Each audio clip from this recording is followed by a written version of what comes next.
Hi everyone, in front of me I've got ASUS ZenFone 12 Ultra, and let me share with you how to change the ringtone on this device. So let's start with opening the settings, and here in this general list we have to scroll and find sounds and vibration.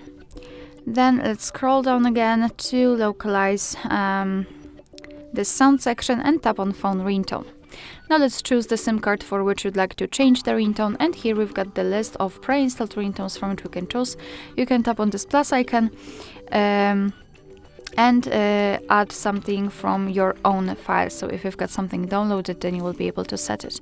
So let's simply tap on the ringtone and listen whether you like it or not.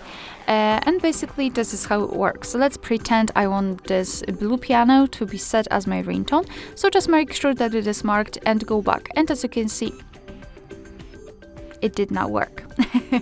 Let me do it again. Let's choose this one, for example, and go back. And as you can see, finally it has been set, which means that we just successfully changed the ringtone, and from now on your device will use it whilst informing you about the incoming call. Alright, so that will be all. Thank you so much for watching. Please hit the subscribe button and leave the thumbs up.